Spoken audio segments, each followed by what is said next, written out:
नमस्कार, स्वागत है आप सभी का आप सबके YouTube चैनल सब्जेक्ट पल्स में। और आज का जो हमारा टॉपिक है वो है न्यूट्रिएंट साइकिल का कंटिन्यूएशन, जिसमें आज हम डिस्कस करेंगे फॉस्फोरस साइकिल के बारे में। तो आज का हमारा टॉपिक है फॉस्फोरस साइकिल। न्यूट्रिएंट साइकिल, जिसमें हम डिस्कस कर रहे हैं फॉस्फोरस साइकिल। फॉस्फोरस साइकिल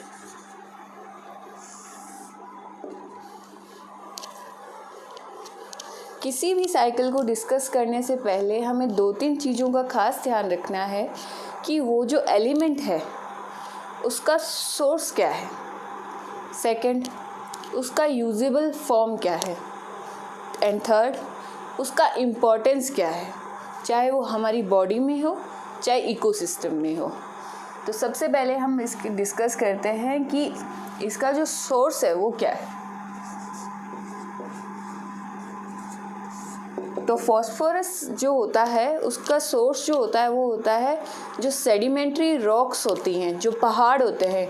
और जो फॉस्फोरस सेडिमेंट्स होते हैं ओशन यानी समुद्र के अंदर जो सेडिमेंट्स होते हैं जिनमें फॉस्फोरस रहता है सॉल्ट के फॉर्म में या फिर अदर जो एलिमेंट्स होते हैं उनके साथ एक कंपाउंड के रूप में प्रेजेंट होता है। तो जो ओशन के अंदर सेडिमेंट्री जो फॉस्फोरस पाया जाता है वो भी एक सोर्स होता है फॉस्फोरस का। तो हमारे इसमें सोर्स हो जाएंगे sedimentary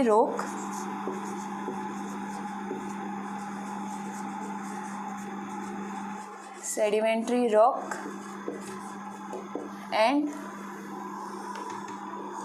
phosphorus sediments in ocean।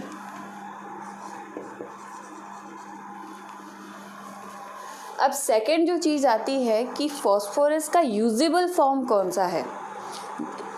जो फॉस्फोरस प्रेजेंट होता है सेडिमेंट्री रॉक्स में या ओशन में, हम उसे डायरेक्टली यूज़ नहीं कर सकते। उसे यूज़ करने के लिए हमें कन्वर्ट करना पड़ेगा दूसरे फॉर्म में जो होता है फॉस्फेट। तो इसका यूजेबल फॉर्म कौन सा हुआ, फॉस्फेट। सेकंड आता है कि इसका जो यूजेबल फॉर्म है वो हमारा हो जाता है फॉस्फेट।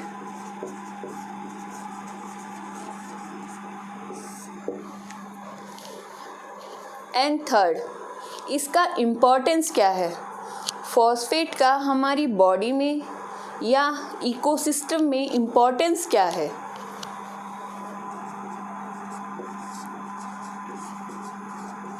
इम्पोर्टेंस ऑफ फॉस्फोरस हमारी बॉडी के प्रॉपर फंक्शनिंग के लिए फॉस्फोरस बहुत ही इम्पॉर्टेंट होता है। क्यों, चलिए डिस्कस करते हैं। नियरली 80% जो फॉस्फोरस होता है वो हमारी बॉडी के अंदर हमारे टीथ और बोन्स में प्रेजेंट होता है। यानी जो हमारे दांत है और हमारी हड्डियां हैं उसमें नियरली 80% जो होता है वो फॉस्फेट होता है। तो 80% जो फॉस्फेट होता है वो हमारे टीथ और बोन्स में प्रेजेंट होता है, टीथ एंड बोन्स। सेकंड, हमारा जो जेनेटिक मटेरियल है यानी डीएनए या आरएनए, हमारा जेनेटिक मटेरियल होता है डीएनए और अदर ऑर्गेनिजम्स का जेनेटिक मटेरियल आरएनए भी हो सकता है। तो जो डीएनए होता है उसका जो हम बैकबोन बोलते हैं वो होता है फॉस्फोडाइस्टर बॉन्ड। तो उसमें भी फॉस्फेट की बहुत ही इम्पोर्टेंट रोल प्ले करता है, या बिना फॉस्फेट के हमारा जेनेटिक मटेरियल नहीं बन सकता है। तो फॉस्फेट डीएनए की फॉर्मेशन के लिए भी बहुत इम्पोर्टेंट है, तो वो हो जाता है हमारे डीएनए के लिए इम्पोर्टेंट।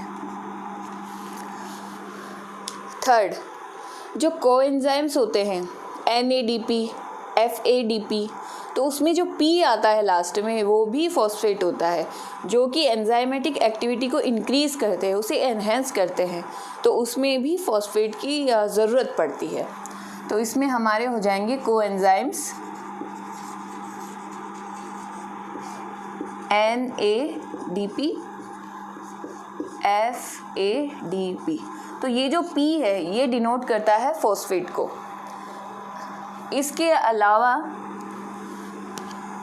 हमारी जो सेल होती है उसकी जो लेयर होती है, यानी उसकी जो आउटर कवरिंग होती है, वो बनी होती है फॉस्फोलिपिड्स की। यानी वो जो लिपिड्स होते हैं जो एक आउटर कवरिंग बनाते हैं, पूरे ऑर्गेनल्स को अपने अंदर लेते हैं और उन ऑर्गेनल्स को कवर करते हैं, उसमें भी फॉस्फेट बहुत इम्पॉर्टेंट रोल प्ले करता है। उसके बिना जो लेयर होता है वो कंप्लीट नहीं होता है, तो उसमें भी फॉस्फेट इम्पॉर्टेंट होता है। तो वो हमारा हो जाता है फॉस्फोलिपिड्स।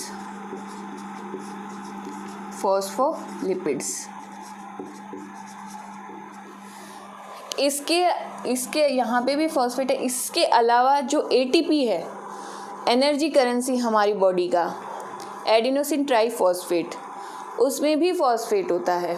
उसके बिना हमें एनर्जी नहीं मिल सकती। तो ATP, इसमें भी फॉस्फेट प्रेजेंट होता है। तो ये सब तो हो गए फॉस्फेट जो होता है उसकी इम्पोर्टेंस क्या है। इसके अलावा ये तो सारी जो चीज़ें मैंने डिस्कस करी है वो अपनी बॉडी के बारे में डिस्कस करी है। अब प्लांट्स के लिए ये फॉस्फोरस क्यों इम्पॉर्टेंट है या फॉस्फेट क्यों इम्पॉर्टेंट है? क्योंकि अगर फॉस्फेट प्रेजेंट होगा तभी उसकी प्रॉपर ग्रोथ होगी, और जो प्लांट है उसकी जो ईल्ड होती है, क्रॉप ईल्ड, वो प्रॉपर होगा, और फ्लावर फॉर्मेशन जो होता है वो कंप्लीट होगा, और जो सीड की क्वालिटी होती है वो भी फॉस्फेट से ही इम्प्रूव होती है।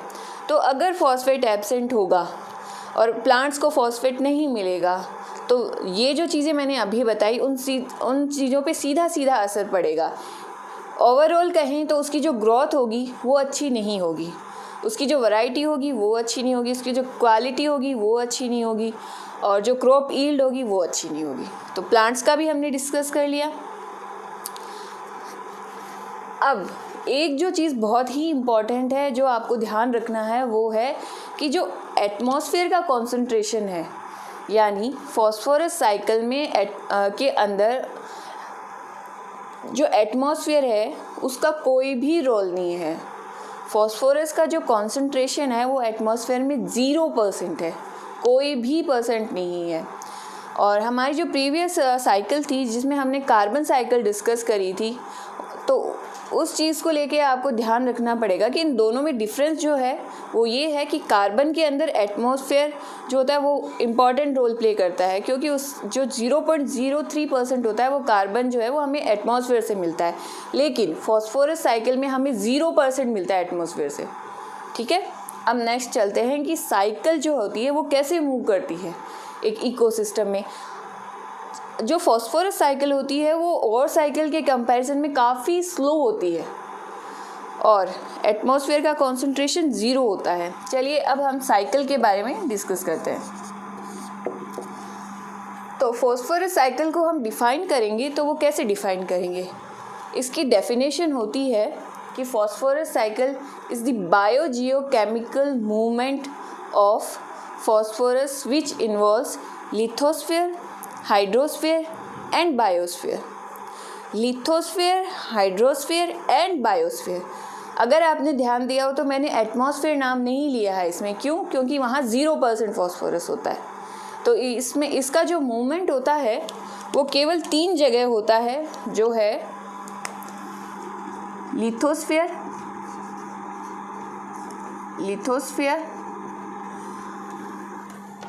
Hydrosphere and biosphere. अब चलिए साइकिल ड्रॉ करते हैं। फॉर एग्जाम्पल ये है हमारे सेडिमेंट्री रॉक्स। सेडिमेंट्री रॉक्स है जिसके अंदर जो है वो फॉस्फोरस प्रेजेंट होता है।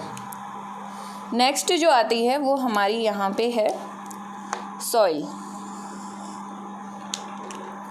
जिसके अंदर हमारे जो है वो प्लांट्स होते हैं, प्रेजेंट होते हैं।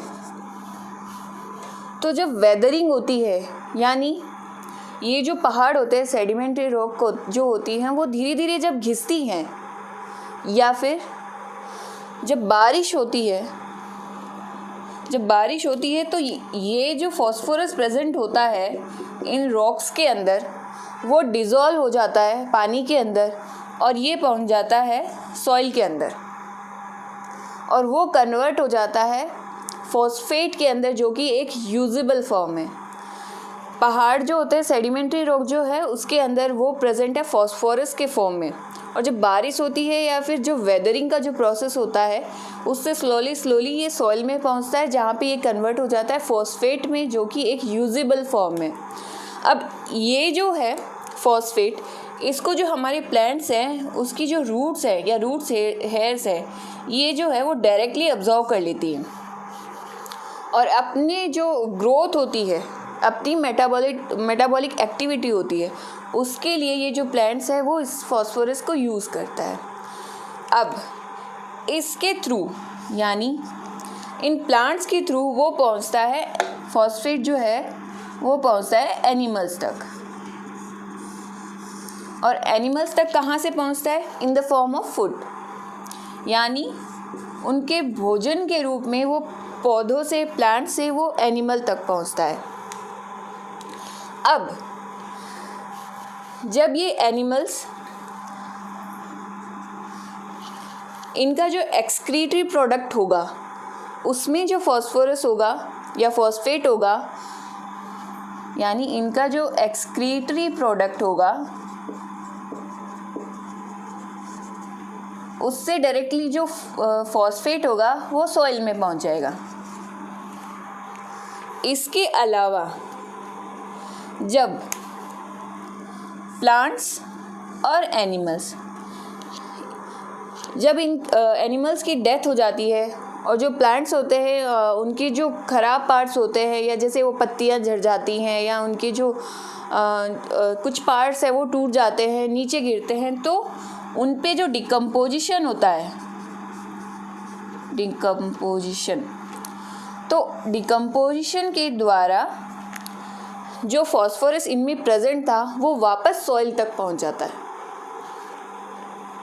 और जब ये सॉइल में पहुंचेगा तो वहाँ पर जो ऑर्गेनिक फॉस्फेट थी वो वापस कन्वर्ट हो जाएगी इनऑर्गेनिक फॉस्फेट में। यहाँ पे जो ऑर्गेनिक फॉस्फेट जो पहुँचता है, इनके डेथ एंड डिकम्पोजिशन से organic phosphate is converted back into inorganic phosphate. Inorganic phosphate, और ये वापस सॉइल में पहुंच जाती है।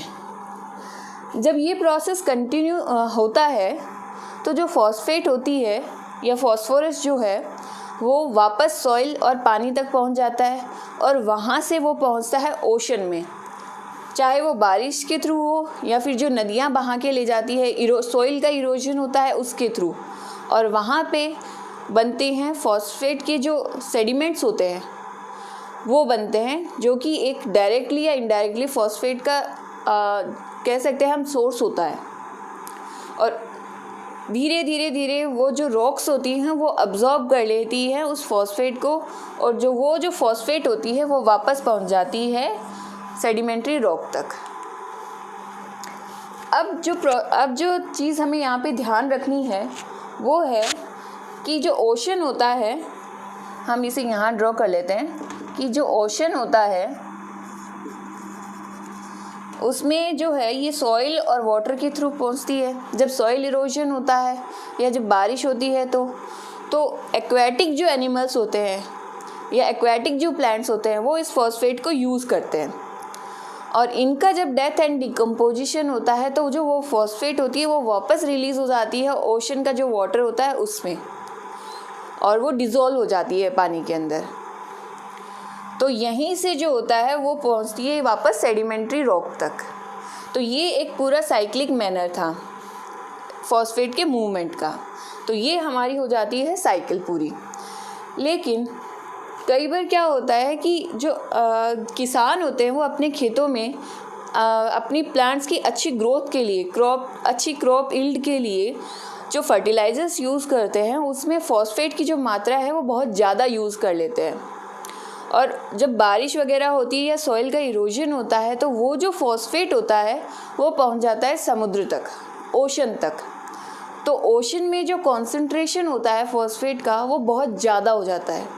और हमें पता है कि अति हर चीज़ की बुरी होती है, यानी किसी भी चीज़ का जो कॉन्सेंट्रेशन अगर ज़्यादा है तो वो हार्म ही करेगा। तो जब इसका कॉन्सेंट्रेशन ओशन के अंदर ज़्यादा हो जाएगा तो उस प्रोसेस को हम कहते हैं यूट्रोफिकेशन।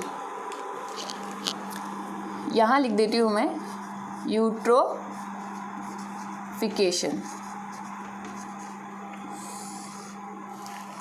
एग्ज़ाम में डायरेक्टली पूछा जा सकता है कि यूट्रोफिकेशन क्या होता है, और एनवायरनमेंट सेक्शन में ये काफ़ी इम्पॉर्टेंट है कि वो आपको की टर्म दे देंगे और पूछेंगे कि इसका मतलब क्या होता है। तो यूट्रोफिकेशन क्या होता है कि ये जो एलिमेंट्स होते हैं, चाहे वो फॉस्फोरस हो, सल्फ़र हो, नाइट्रोजन हो, जब इनका कॉन्सेंट्रेशन वाटर बॉडीज़ में एक लेवल से ज़्यादा हो जाता है तो जो एल्गे की जो ग्रोथ होती है वो बहुत ज़्यादा हो जाती है। और जब एल्गे की ग्रोथ ज़्यादा हो जाएगी तो वो उसका जो ओशन का पूरा जो सरफेस है उसको कवर कर लेता है, जिसकी वजह से क्या होता है कि जो नीचे ऑर्गेनिजम्स प्रेजेंट है पानी के अंदर, क्योंकि एल्गे तो ऊपर प्रेजेंट है क्योंकि वो फोटोसिंथेसिस करते हैं, और उन्होंने अपनी ग्रोथ उनकी इतनी ज़्यादा है इन न्यूट्रिएंट्स की वजह से कि उन्होंने पूरा सरफेस कवर कर लिया है। तो जो नीचे एक्वेटिक ऑर्गेनिजम्स प्रेजेंट है या फिर और जो प्लांट्स वगैरह प्रेजेंट है उनको ऑक्सीजन नहीं मिलती है, ना उनको सनलाइट मिलती है प्रॉपर। तो जब ऑक्सीजन डेफिशिएंसी हो जाती है, क्योंकि उसकी जो एल्गे है वो कंज्यूम कर लेता है जितने भी न्यूट्रिएंट्स हैं उन सबको, तो उन ऑर्गेनिजम्स की ग्रोथ कहीं ना कहीं हिंडर होती है, और in the absence of oxygen उनकी डेथ भी हो जाती है। ये जो पूरा प्रोसेस होता है इसे कहते हैं यूट्रोफिकेशन। अगर मैं सिंपली समझाऊं तो जब ये एक्सेसिव जो न्यूट्रिएंट्स होते हैं जब ये पानी तक पहुंचते हैं तो एल्गे की ग्रोथ बहुत ज़्यादा हो जाती है क्योंकि उसे इजीली अवेलेबल हो जाता है, और जब वो पूरा सरफेस कवर कर ले तो ऑक्सीजन जो होती है वो पानी में कम हो जाती है, और एब्सेंस जब ऑक्सीजन जो होगा वो एब्सेंट होगी तो उसके अंदर जो ऑर्गेनिज्म प्रेजेंट है उनकी डेथ हो जाती है। इस पूरे प्रोसेस को बोलते हैं यूट्रोफिकेशन। तो ये आपके एग्ज़ाम पॉइंट ऑफ व्यू से बहुत इम्पॉर्टेंट है जो वर्ड है ये, और इसका एक जो नेगेटिव इफ़ेक्ट है वो भी हम बता सकते हैं। जैसे प्लांट्स में हमने बताया था कि उसकी वजह से ग्रोथ हिंडर होती है, क्रॉप यील्ड जो होती है वो कम हो जाती है, वैसे यूट्रोफिकेशन भी इसका एक नेगेटिव इम्पैक्ट है।